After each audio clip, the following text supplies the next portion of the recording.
as the train is going. Welcome to Chautauqua Books. My guest today is Erno Rossi. He is the author of White Death. It's the blizzard of 1977. Welcome, Erno. Thank you, Roy. Thank you. You've just returned just got finished with a signing of the books, and showing some tapes, some slides at Lakewood at Walden Books. How'd it go today? It was a very good signing. A lot of very nice people. Met some really nice people, and I was really happy I went. People that had stories of their own experiences in here in Chautauqua. That's what happens. They tend to, like myself, they start to tell you what happened to them during the blizzard of '77 as if it happened yesterday. Really? It has 23 years ago. That's right, and it freezes a moment in history for a lot of people like myself and others who experience stress during it, or something else, but it's certainly there and very vivid in their minds. Well, one of the things that fascinates me about this book it's essentially the essence of drama. A lot of us are interested in mountain climbing books. And by the numbers of the New York Times bestseller list, I mean, we have incredible numbers of books being sold and read on mountain climbing.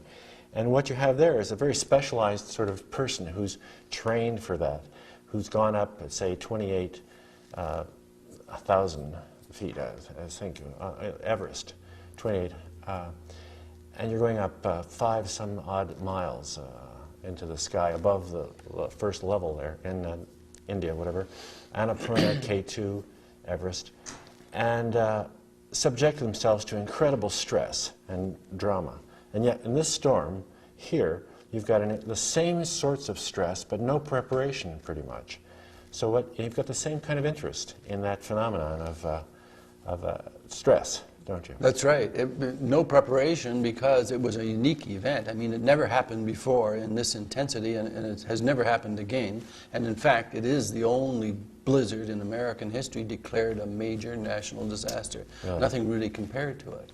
And so the stress factors were part of the unknown, with snow that's blowing off the surface of Lake Erie, 10,000 square miles of snow, plus hurricane-force winds, and no one predicted it, and no one knew how long it would last or where to find their mates who were buried in cars or stranded in bars or wherever it might be. It was a very frightening thing.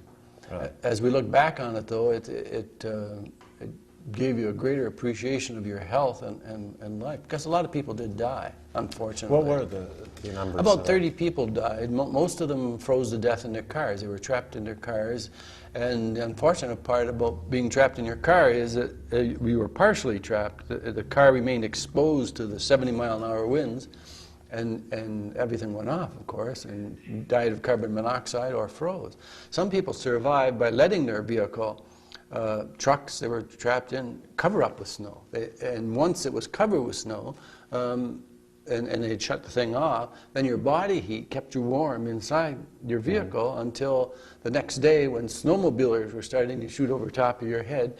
And then some of the people rolled down their windows and then started poking with their brushes that they keep the windshield clear with up through the snow, and finally got above it and kept moving it, and then they'd feel a tug. In the stories that you collected in Canada, northern tier there, and just above Buffalo, the Niagara Falls area, and Fort Erie, and in the counties that were affected here in New York, what sort of numbers were people actually buried in their cars? Well, there were all kinds of them that were trapped in their cars. Some were lucky enough to get out into a local residence or some kind of safety nearby. Snowmobilers got a lot of them out. As far as the numbers that died in their vehicles, I think there were about 13 that died in their vehicles, according to the statistics from the morgue. That I interviewed them at the morgue later and checked on the death rates there. Now, this is a snow, as you point out in your book, it wasn't a particularly great snowfall. It was relatively minor. It was just this huge buildup on the Lake Erie. That's right. On top of the ice, and the winds that carried that. That's right. The snow during the blizzard of '77 was only about 7 to 10 inches that fell out of the skies.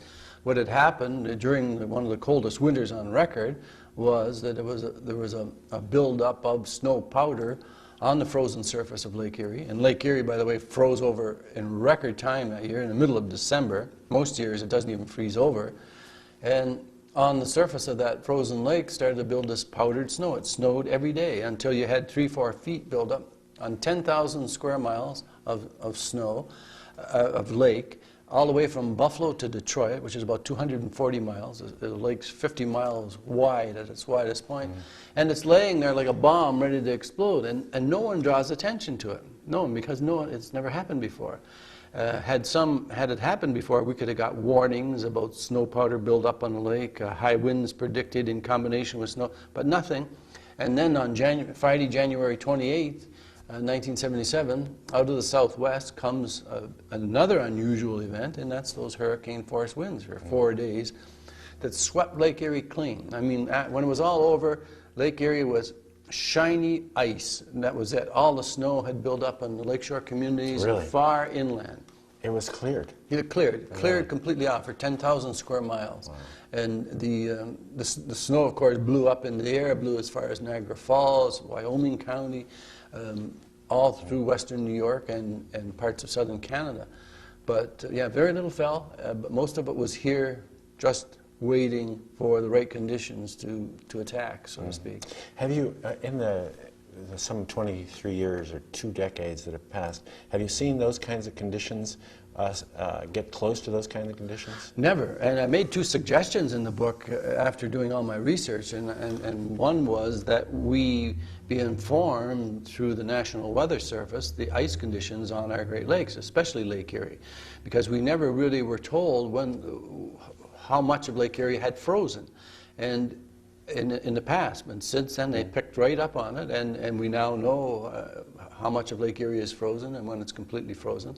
And I also made a suggestion that we be informed of potential gale force winds in the future, like in the next 3-4 days, especially if there was snow powder around. And they've done that too. They were very cooperative in doing that. So you hear that on weather forecasts now, no gale force winds expected, especially the National Weather Service. No gale force winds expected within the next 2 or 3 days, and Lake Erie is 3/4 frozen, or 90%, now 100%. So it's part of preparation for another potential disaster like that.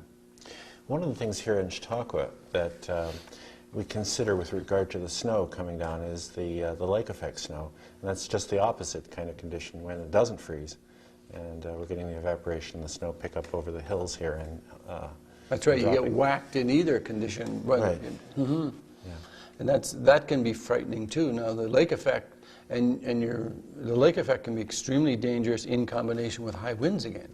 You see, because you can get that occurring and really get dumped on, like Buffalo and western New York did in 1944, 1985. And the primary areas that were hit were southern Ontario, obviously, around Niagara and so forth, and Niagara Falls, and also Chautauqua and Cattaraugus counties. Let's see. Before we get to that, I would like to know what were you doing at the time? Were you teaching history when this occurred? With the warning that came, my high school was dismissed, so I rounded up my kids right away and got home, and the storm hadn't hit yet, and I live right on the shores of Lake Erie, and I had just finished feeding my Canada geese that come and feed on my grain that I leave for them on the frozen surface of Lake Erie, and I was watching them feed. And it was 10:30 in the morning, watching them eat, and all of a sudden their heads went up, and they looked around, and then they collapsed and pulled their legs up into their breast feathers and tucked their heads back into their back feathers, and I thought at first they had poisoned them. And I said, what's going on? And then I looked out on the lake, and there was this huge wall of white coming across the lake. Never seen that before. Just a mass as high as a mountain coming across, covered the geese, and then boom, hit the house. And I thought it was going to blow in the window. It hit with such force, blew in windows in a lot of houses, and then filled up those houses with snow too, if the people weren't home, to try and prevent it somehow. But that was the beginning of it, and then you could see absolutely nothing for 24 hours. It was a complete whiteout. You could not see. It was like looking into a milk bottle through your windows. Those geese, by the way, on the fourth day, I saw them again through clearings, and I thought they were dead. How could they survive that? 60 below zero wind chill. This is several days later, you said? Yeah, this would be on the fourth day. Yeah. And on the fourth day, I got a picture of them. It's in the book, and they're still in the survival mode, and I thought they were frozen to death. And then the sun came out through a clearing, and they just stood up and started walking around, pecking at one another, and shook their wings and took off for the Niagara River to get some fresh water. Amazing. Yeah. What were the count of the animal deaths? Do you know? Any estimates of how they survived? The birders love their birds, and they keep count of birds that were coming to their feeders. And one count I remember in particular was the mourning doves. At one particular feeder, there were 75 mourning doves that would come daily to this feeder to feed. A woman would keep exact counts, and then about the fifth day after the blizzard struck, I think there were 4 mourning doves that had returned to that blizzard, so the rest were pretty well decimated. And what was happening, of course, in the spring, as these huge mounds of snow started to melt, you could go into the woods and you could find birds still preserved in those snowdrifts all through the area. But of course, that was the birds, and they were hard hit. But squirrels and rabbits, for some reason, seemed to thrive, because in the spring, when the snow was gone, there were rabbits and squirrels all over the place. So I'm not sure what those rabbits were doing underneath the snow, but they fared quite well. Well, you have some stories about that later on in the book that I would like to get to. To start off a bit with some of the anecdotes, but before I get to that, I want to talk about your technique and when you conceived this book. At what point did you decide this has got to be a book? Yeah, well, I knew what was happening had never happened before. That's Port Colborne is my hometown, and I've lived there all my life, and I've taught there all my life, and I know the history of it going way back. And such a storm had never occurred before. And I said, well, I'm a historian, and a natural historian in many cases too, and I said this has to be preserved, because within 24 hours of the blizzard hitting and national emergencies being declared on both sides of the border in Canada and the United States, and then eventually, of course, a major national disaster in the United States being declared, and it deserved to be, well, I thought this has to be preserved, and radio stations and TV stations started to switch to emergency broadcasting, because what's the use of trying to sell soap to people who are dying or terrified, stranded in their house and that?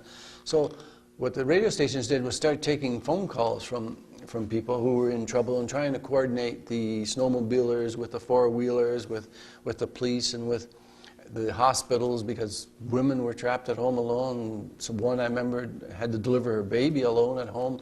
It was awful. But anyway, I started recording the emergency broadcasts so that I could go back later and refer to them and get in touch with the people who were experiencing these things and interview them. So you did it right from the beginning, though. Right from the beginning, yeah.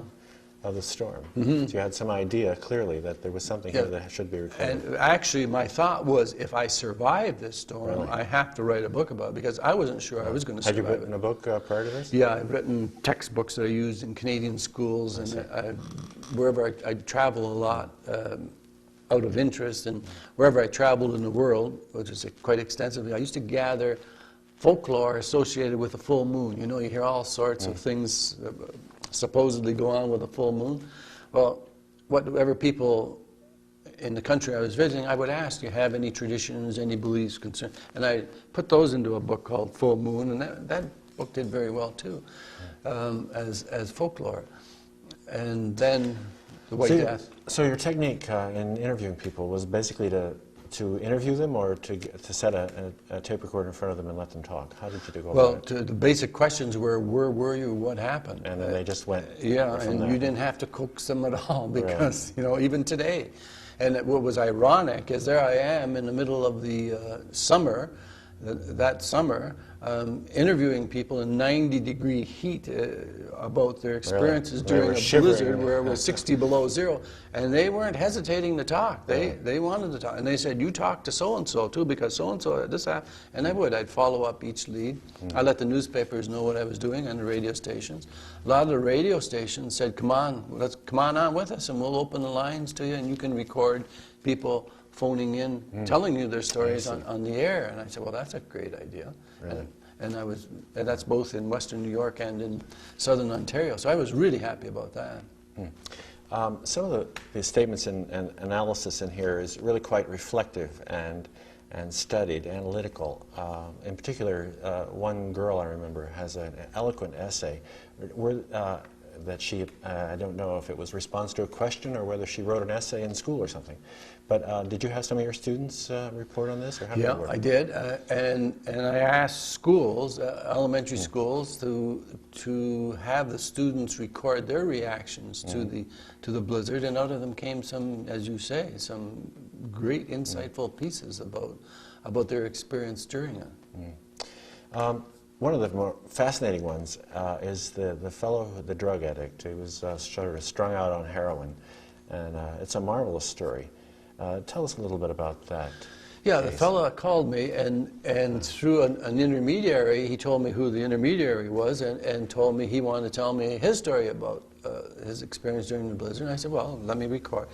And he was stranded in a cottage down near the Niagara River, right near the lake, and he had run short of his supply of heroin. And right when the blizzard hit, he was expecting to get more that day, and he describes in great depth as to how he reacted to the storm and his withdrawal from heroin and his attempts to get stuff that he needed to satisfy his withdrawal symptoms. And it's a most amazing story. I followed it up later, and I met the man, and because of that storm, he never got back into heroin, and he never got back into drug use, and he turned his whole life around and became, and I don't want to say anything more about it, I don't want him ever to be identified, but he became a very successful person. All that energy that he was directing into his drug addiction, he directed into a career afterwards when he was free of the addiction. And he's well, very it was successful. an eloquent statement of the nature of addiction and the kind of paranoia it produces and the kind of hysteria that is engaged when you can't get the drug and you are finding scapegoats and villains for anybody who won't deliver. Blaming everyone, that's yeah, right. Yeah. He was, I mean, he and the dealer were trying to get the police saying, look, this is an emergency, I need my stuff. Yeah. And calling Wasn't up, that something? yeah, that was extraordinary. Yeah, really. And to be analytical about it, Yeah, you know, that's right. It was a marvelous story. And many other stories. For example, the young boys, young men, I guess you identify them as teenagers on the snowmobiles, analytical in their reflections on the role of the police and the role of the army, and the fact that the snowmobilers knew the terrain and knew how to run the snowmobiles and so forth. That's right. And what really saved a lot of people, got pulled from their cars by these snowmobilers, was that it can reconfirm my faith in human nature, because no one said, look, snowmobilers, go out and save people. Four-wheel drive vehicles, go out and save. They did it on their own. They knew what happened. They knew what was happening. They heard reports that vehicles were stranded and people were trapped, and out they went without some federal, central government giving a direction for them to do it. They did it out of their own goodwill and saved an awful lot of people. I wish there had been some more awards, or awards anyway, for people who went out of themselves and saved people like that. It was sort of extraordinary too, if your book reflects pretty much the whole of the case, because many of the restaurants and various enterprises would stop charging money. This happened in Buffalo and in the U.S. as well as Canada. Opened up their diners and so forth. I mean, drinks were but charged. But oftentimes that was the case, just sort of automatic. There was no. How do you account for that? It's altruism, and it's again confirms my basic faith in human nature, that human beings will come through in emergencies to help each other in that situation. I mean, what else was there to do but help people? You know, if you weren't going to help people, you were going to try to throw them out into their death, into this disaster. It just didn't make sense. I mean, it was sort of destroying yourself in the process, because it would have destroyed you. Because some people wouldn't have been thrown out; they would have attacked you. So it was a survival technique that sort of reconfirmed my faith in human nature. And yet there were some serious problems in that, as you talk about domestic violence, in some cases where there would be arguing and so forth, and where there would be silence and grumbling and so forth, there would be some battery and so forth between husband and wife. I mean, there were all sorts of reactions, weren't there? And that blizzard was an event where it was difficult, almost impossible, to get help to those who were being battered and really needed help. And so one thing was reassured, you know, one thing came through, that there's only one person you can rely on in many situations in a disaster like that, and that's yourself. Until what's neat about a blizzard, as far as analyzing it, is that help can't get to you or the group that's experiencing the blizzard, because everything's blocked. Trains disappeared, school buses disappeared, everything was disappearing. And to try and land planes, to try and drive normal vehicles, well, it was just simply impossible. Helicopters couldn't fly during the worst of it. So it's a disaster that's different than most other disasters. A tornado goes through, you've got all kinds of help just pouring in to you know, and can get in to assist people, but not in a major blizzard. Right. One of the accounts that's marvelous is the psychiatrist, I think, that was in Buffalo area. Dr. Gerstenzang. Yeah. I remember his interview. I was dazzled by his interview. Right. Well, he had really found something to study. I mean, this was a very interesting phenomenon. Had he paid much attention at the time, or was it more or less reflection in the kind of cases that he was getting afterward? No, he paid a lot of attention at the time, because he was at home and observing the community he was living in as to how they reacted to this disaster and how he himself reacted. Because I made sure I asked him at the end of the interview, how did you react personally? But yeah, his observations of the obsessive-compulsive people who feel they have to do things, and the man who was trying to shovel out the whole street that he was living in, and this Dr. Gerstenzang had to go out and say, look, this is not right. He was actually shoving everybody's walk and then shoveling the street as well. That's right. Single-handedly with a shovel. That's right. I mean, this is a man who wanted to control the environment and have some sort of control over his life, and lost it. That's right. And was going to lose himself, too, very shortly if someone didn't talk a little sense into him. But Gerstenzang said something very interesting, that he said, if you realize now in the Second World War, suicides were almost unheard of, because everyone externalized all their problems. The enemy was out there, we've got to get the enemy. And in that blizzard, he thought overwhelmingly that people who were in some way emotionally disturbed, probably it was a therapeutic thing for them rather than a detrimental thing, because of their preoccupation with this horrible thing that was going on outside them.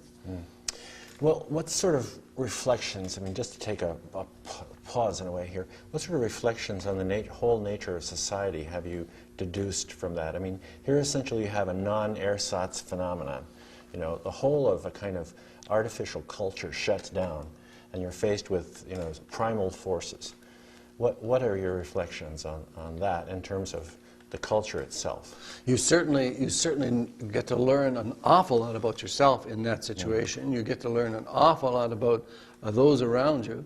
And to me, as I said, to me, my faith in human nature was restored. I mean, you got the people looting refrigerators from stranded semi-trailers and that sort of thing. You got the police talking about how they were arresting these looters. Well, that was so insignificant compared to the whole phenomenon that was occurring around them, that it was great for me to have my confidence rebuilt in human nature.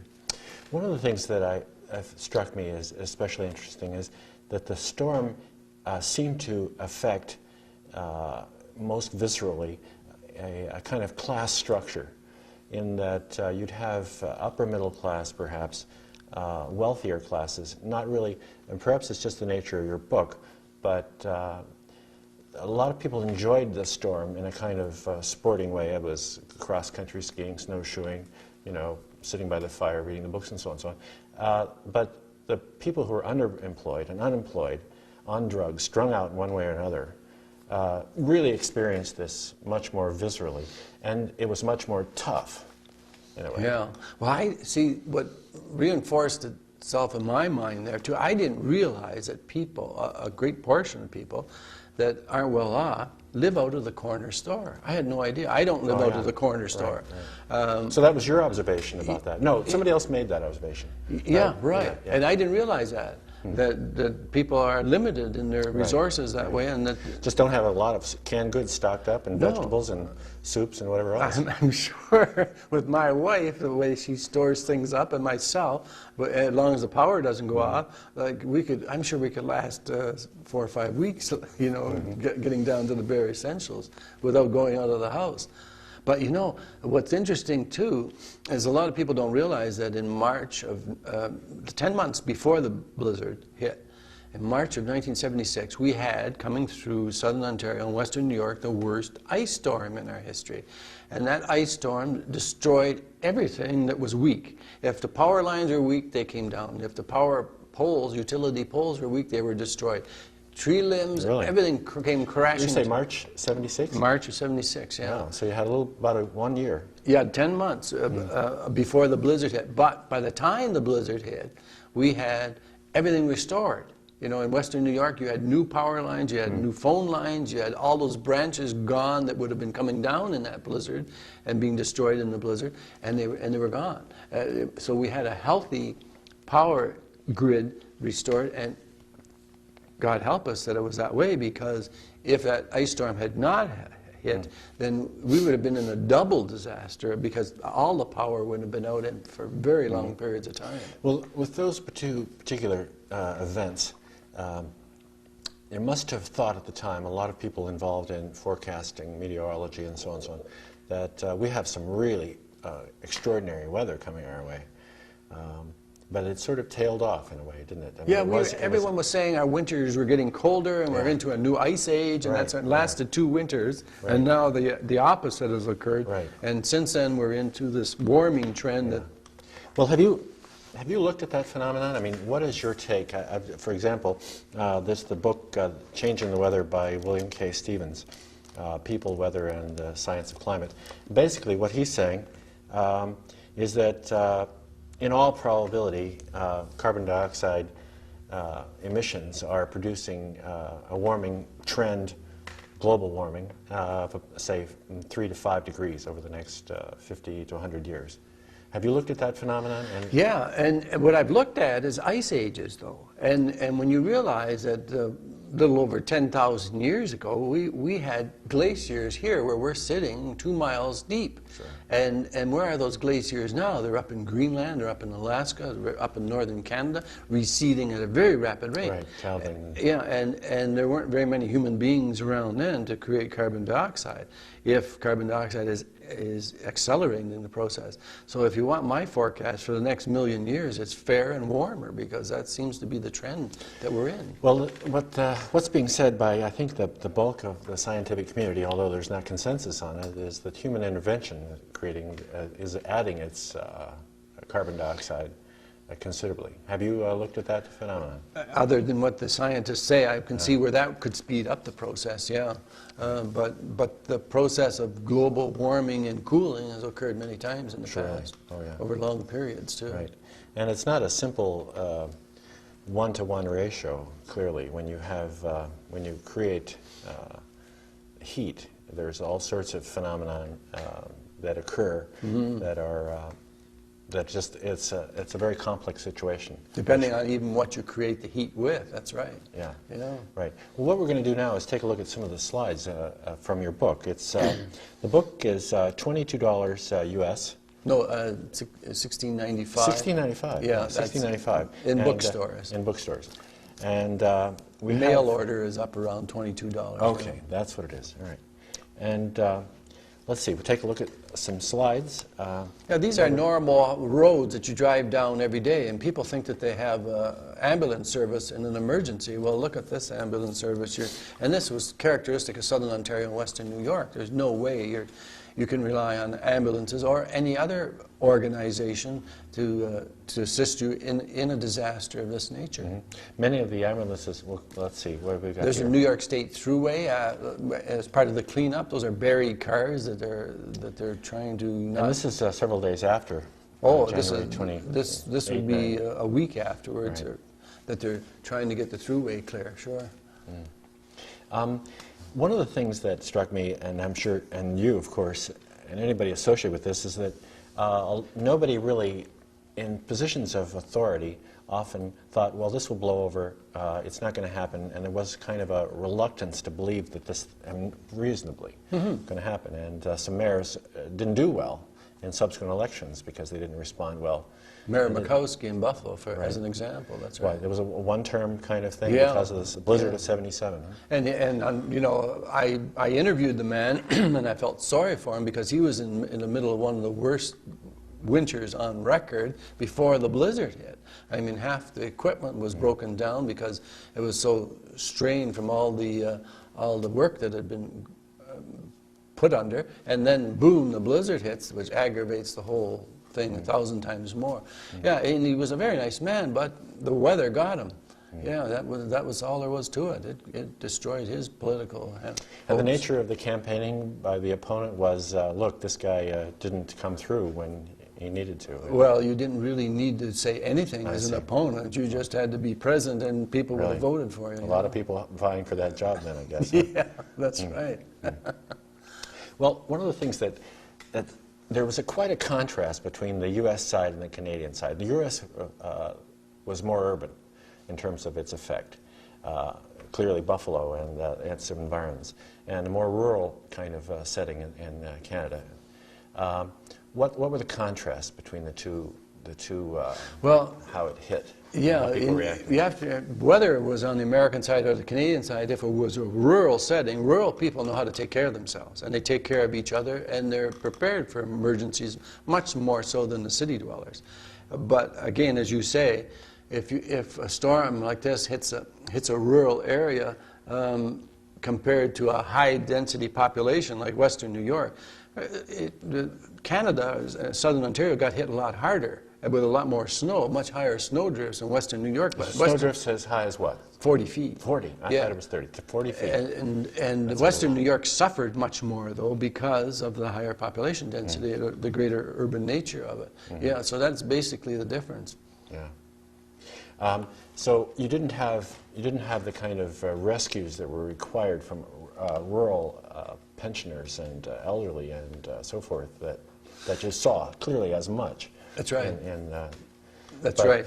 And where it was necessary, local people did it, often without even being told what to do, because they keep tabs on each other. And you mentioned several times CHOW, Radio CHOW. What is that?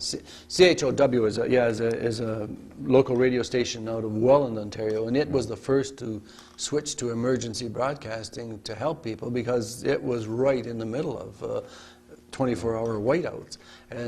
And they really had to be commended for doing what they did because they weren't running commercials during the days that they were on to emergency broadcasting. They stayed on 24 hours a day. And it was wonderful for people who were, alone and needed to talk to someone or needed a snowmobiler for insulin or they were having some other problems that they could get a snowmobiler through to them or to get some pregnant woman through to the hospital or get some assistance to the pregnant woman or a dying person. Yes, the radio station, I included several of their interviews so that other radio stations in emergencies can see what they did and learn from it. But one thing you should do as a radio station and see how it did not do it is they should have taped the whole thing. Really? And it was an amazing sociological study, what was going on there. And the police, The police, not so much in Western New York, but the police were embarrassed by this thing because they really didn't know what to do. It was chaos. And I'm saying to them, why should you be embarrassed over a major national disaster like this? Why? And they said, well, you know, we're supposed to be in charge and have control and all this sort of thing and know what to do. But they didn't know what to do. They know better now what to do. And that's why it was a very good learning experience for everyone. Right. Did they have fleets of snowmobiles available to them? I mean, I know they had them available. The police? The police, but did they have them in fact? No, not really. It was really private individuals who volunteered, and not just snowmobiles. I mean, in 1977, you rarely heard of a four-wheel drive vehicle in police forces or anywhere else. But since 1977, that whole thing came on. Or cell phones. People think, well, you're sitting in your car, you can talk to some. Cell phones, forget it. They just weren't there. You know, but four-wheel drive vehicles weren't. All police forces have them now. Right. One of the problems that emerged, and it's several of the people, the young men who worked on the snowmobiles talked about it, was over-deployment. There would be, say, a call from somebody and needs a milk for the baby, and 7 snowmobilers would show up with milk and all sorts of supplies. Yeah, that's the overreaction to helping people, and that's part of trying to get coordinated in an emergency. And I'm sure anyone that's been in the military in a stressful situation where there's action, and you'll get the same sort of thing. You'll get total reactions and overreactions to emergencies and the call for assistance and that sort of thing. But it's to be expected. You should be aware of it and try and build something into a system that's being created at the time to prevent too much waste of those resources. Right. And some of the young men riding their snowmobiles were very critical of the military, saying that they saw them sitting in just not knowing what to do, not being coordinated, not knowing the terrain, not knowing how to ride snowmobiles, and so forth. What's your assessment of the military, both on the U.S. and the Canadian side? Well, on the American side, you have to realize that the Americans had more tracked vehicles in Buffalo during that whole thing than the Canadian military has in all of Canada. Right. So where did they come from? Well, they came from down south or wherever they can fly them in from. And I've interviewed people in the National Guard and that afterwards, and they're saying, you know, those trucks we were driving around didn't have any heaters because they were bringing them in from Florida or wherever else. I said, no, I didn't know that. Yeah, and they said the different things about the vehicles weren't built or equipped to handle the northern climate. Which is good to know. I mean, who would think of it, you know, when you're shipping these things? But anyone who studies these emergencies would in making suggestions to authorities to how to prepare, is keep stuff like that in mind. There were quite a number of instances where vehicles would be run over and crushed, pretty much, by some of these vehicles. I mean, it was just hard to tell what was where, right? That's right. Were these vehicles compensated, or did it just go to insurance? And how much time was spent in claims adjustment and all that sort of stuff? Yeah, on the Canadian side, it was really quite insignificant. The damage done by the military with their heavy equipment. Because they didn't have it as much. That's right. That's right. And I've never really found out on the American side who paid for it. I assumed always that insurance paid, you know, but I really don't know. I see. In a situation like that, who's responsible? We're going to take a look at some more slides. Sure. You've got the book is full of your photographs from various people involved. This is Buffalo. This is the throughway on the 4 days after the blizzard. Those tiny dots are. Yeah, still our car is still stranded on outside of Buffalo, leading into the city. How long did it take to recover from this physically? As far as getting all the vehicles back, everything going and the houses back up and so forth. Here we have another one. A good week to get things moving properly again. Really? And of course that driving ban that they had in Buffalo was a good idea, but they fluctuated there as to whether it was on or off and who it was on or off, or they should get that thought out ahead of time in an emergency instead of trying to create things during it when they've never thought of it before. What's happening in this one? Oh, those are cars that are buried. Those flags represent buried cars. That was Canadian? Yeah, that's on the Canadian UK, side. The other one was Red Cross workers with snowmobiles checking for people stranded in buried vehicles. This is up near Watertown because they were part of the major national disaster area when it was declared. And that's a pretty deep. Well, this is an airport in. Yeah, this is being Welland, where the radio station went on full-time emergency broadcasting. Planes were blown away from moorings. Houses were buried. Right. Trying to find the car. There's the aerial. Now where's the car? Digging these cars out, I noticed one of the photos in there was a snow melting machine. I'm not familiar with that. What is that? Well, Toronto had them, and that was interesting about Toronto too, because the Toronto media was starting to call down into our area and saying, we understand Buffalo is getting buried. Is it affecting you people down there? And radio stations were saying, yes, we're getting battered. And they're saying, well, we can't really understand that because nothing is happening in Toronto, and nothing was happening in Toronto. Really? And there, when they finally got the Queen Elizabeth Highway between Toronto and Fort Erie cleared, Toronto sent all their big snow melting machines over to Buffalo, which could use them, of course, but never send them down to us. Then we were buried in our houses. That's Toronto for you. It gets really self-centered, and it's... Well, they're watching the news. They're following CNN, the news, and Western New York was the place that was getting it, not us. And we got hit harder, but as I said... Buffalo's reputation as being a real snow city was sort of established at Blizzard of 77, yeah, and Buffalonians felt embarrassed about that, too. And they shouldn't. They should actually have... Buffalo should actually have a snow conference every year because it's got a lot to teach other cities how to handle snow. I mean, there's a lot to know how to plow snow, how to salt, where to store the snow, how to get along with it. And especially as you get in this weird weather patterns we're getting, and those southern states, I mean, they get that much snow in those southern states, and it's a disaster. Cars are all over in the ditches and that.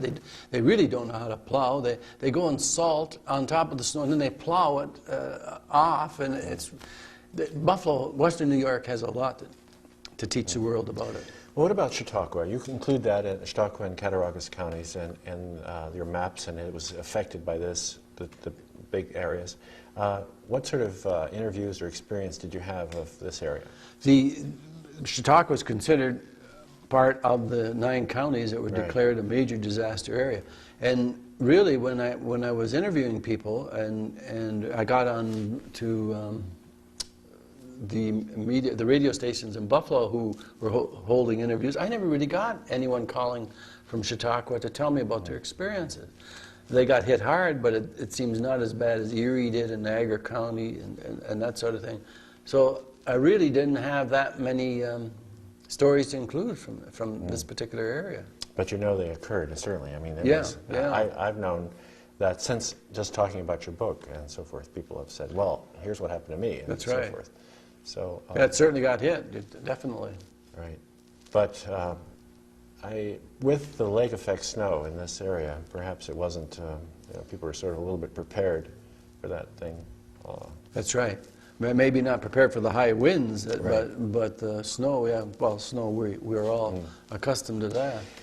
So when did you first publish this? About a year or two after? And within a year, about 1978, fall of 1978. And why did you decide to go with self-publishing? Well, again, here's Toronto. I took it to the Toronto publishers, and they looked at it, and they said, this didn't happen in Toronto. And I said, really?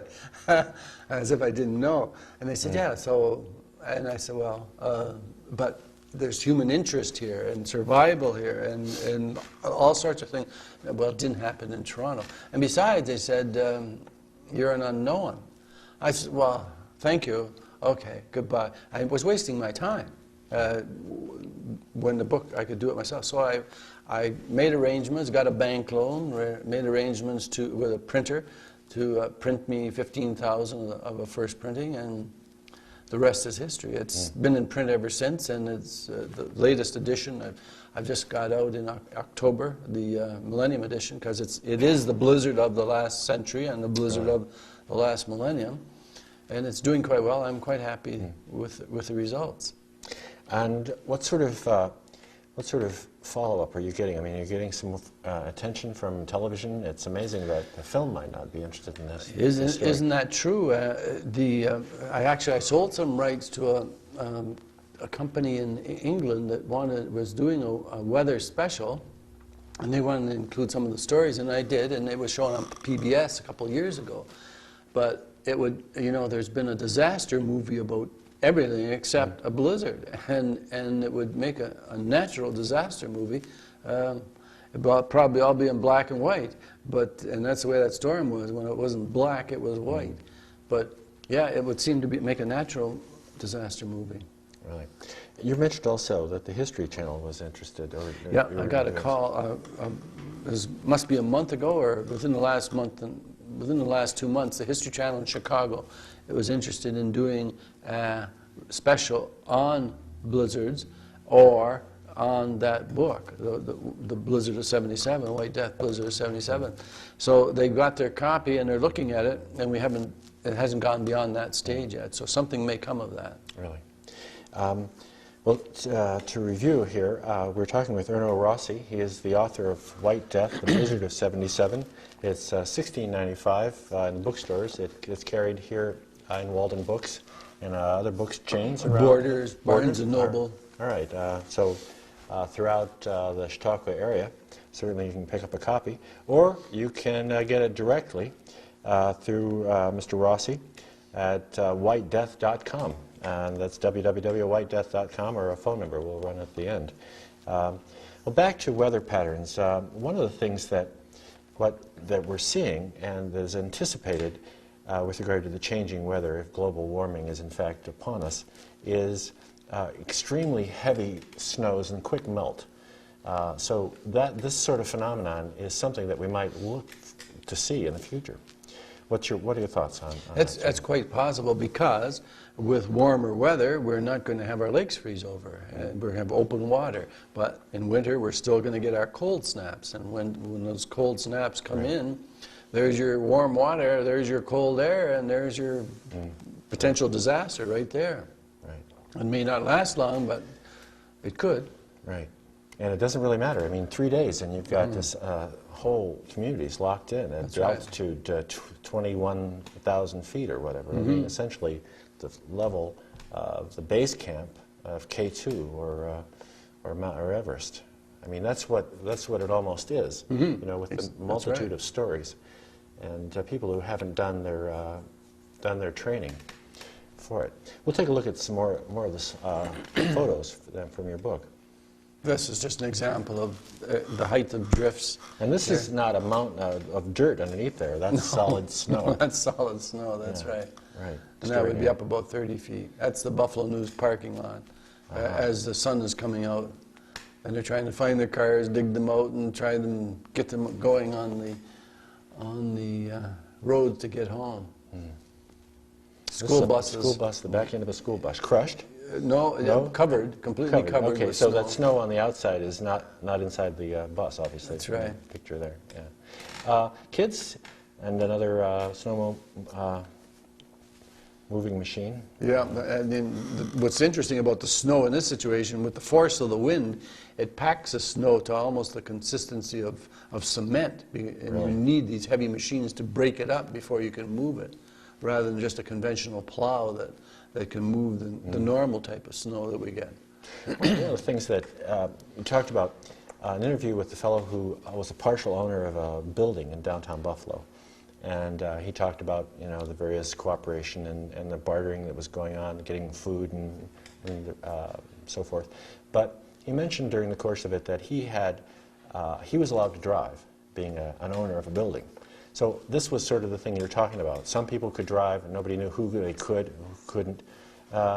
What happened there? What was that about? Yeah, well, that created an awful lot of animosity among people who definitely knew they couldn't drive, and why could these so-called big shots who were well out drive? The owners. You know, it was a class action thing going on there. These people perceived it as such, and to a certain extent, they're right. Mm-hmm. Because, and yet you need to get firemen to their locations. That's and emergency people, though. Yeah, that's right. Quite different. Yeah, true.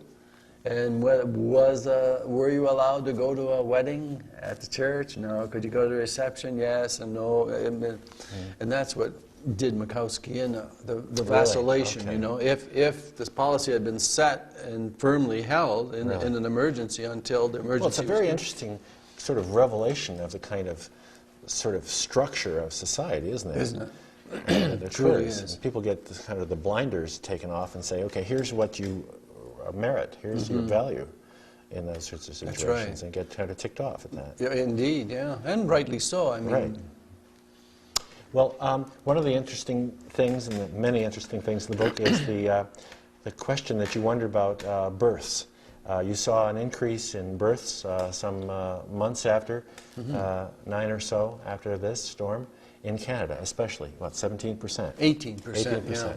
But in the U.S., 3%. 3%. Yeah. And you looked into that. Yeah, that amazed me, but what intrigued me was the blackout in New York City, the major blackout they had, and 9 months later there was quite a jump in the birth rate there. Now that was before the pill and many other birth control systems, but I wondered if what would be the results here 9 months later, because people were confined for long periods of time with their partners and without, and in group situations and otherwise. But anyway, 9 months later, this is all in comparison to the year before now. Right. On the Canadian side of the Niagara River, was an 18% jump in the birth rate. On the American side, in Erie County, compared to the year before, there was only a 3% jump, and that didn't make sense. I thought, what's going on here? Don't tell me Canadians are better at something other than hockey than Americans. But then I went and I phoned the abortion clinic in Buffalo, the Erie County, whatever the official name for it, Erie County, I can't remember the official name, but it's the abortion clinic, and asked them if I could come and interview them and what I was interested in. They said certainly. So I came down and went in and interviewed the manager and told her what I was interested in, the statistics, and she said quite clearly and quite openly, I was amazed how open people are with giving information, and that's the way it should be. And there was a 45% jump in the abortion rate in Erie County because of the blizzard of '77. So that sort of helped explain the difference in the birth rates. That was abortion on demand, whereas on the Canadian side it didn't exist then. Right. And then I asked, of course, well, in this period, how many Canadians did you have coming over? And they said none in that particular period. And I was asking what was characteristic of the ethnic background of those that used the facilities. And I sort of had my mind made up on that one, and it got blown away, that preconception, because it was primarily white young women that made use of it. So it opened my eyes to I thought in the book that you said that there were some Canadian women coming over because of the difficulties of getting an abortion, not having to go through the kind of hearing that's that right. was required. That's in a normal situation. A normal situation. But in that particular situation there, I think the Canadian women were insignificant that came in that period just of time. the births. Yeah. Extraordinary. Yeah. Well, another thing that was extraordinary was the numbers of people that said, "I'll kill for a cigarette." That surprised you? No, because it took me 30 years to quit, and I made every excuse in the world. I mean, oh my God, I had to go to chewing tobacco, and then beyond that for a year before I could even quit that. It's a horrible, horrible addiction, nicotine. You know. Right. So I understood that how this thing could take over. It's not a fantasy, and it's not something to kid about. A person who's addicted to it, as I was. It's really a kind of a necessary eye-opener, isn't it? I mean, it's more than just eyes that get opened. You know that your whole physiological system is addicted to something, and a thing like this will point it out rather quickly. And especially when you don't want to be addicted to it, and you are, and you have to continue it. It changed my whole attitude towards drug addiction. Like, I'm much more sympathetic to what the British do with their system. Like, if you're an addict and you register with the healthcare system over there, and you are addicted to it, so you can get your daily supply of whatever you're addicted to at the price of a pack of cigarettes. And there you're not out mugging people and sticking up people in stores. You're carrying on a normal life. No one would ever know you were addicted to, because it just becomes a normal life. And your problem is a doctor's problem and not the policeman's problem or the person you're trying to murder to get some money out of them for a fix. Right. Any major, we're running out of time here, any major surprises that you encountered, or is just a cumulative kind of sort of surprise at the resilience and the kind of heroic qualities, altruistic qualities certainly, of people in stress? Again, my faith in human nature was reconfirmed, and I've been very happy with the reaction to White Death and the way people want it to pass on to the next generation, because as a historian, that's what I'm all about. I'd like to pass on history to the next generation. And if this wouldn't have been done, people would say, what year was that again, that storm? And how long did it last? And, you know, people would start saying, well, if you went through it, you don't have to listen to anyone's story about a blizzard, how much worse they had it somewhere. This was it. This was the epitome of blizzards. One of the questions that someone had asked of me is, well, wasn't television supplying the necessary stuff, and the radio and the programming and so on? But television probably suffered in terms of being able to you get access. I mean, antennas were crushed and so forth. Yeah, and Roots, remember the program Roots was on television at that time, and with everyone confined, everyone who still had power was watching Roots. They were rooted, huh? Yeah, it became a phenomenal success. No kidding. Yeah, because of it. That's probably throughout the whole of the North, because it wasn't isolated here. I mean, it was a storm that was Chicago. It came right across the United States and Canada. That's right. Well, thank you very much, Erno. Thank you. We are out of time. The book is White Death, The Blizzard of 1977, the Blizzard of 77. It's available in area bookstores. If you have a pencil or want to order a direct, the email is whitedeath.com. And my website, that's right. Website, as well as E.R. Rossi, right? Ern Rossi at Niagara.com. Okay. That would be my email address. That's great. And you're getting a lot of orders that way? Yeah, Marvelous. Or Amazon.com carries it. Right. Yeah, they can order it through their computer through Amazon.com. Yeah. Okay. Well, excellent. So that's it for our show, and thanks for watching Chautauqua Books.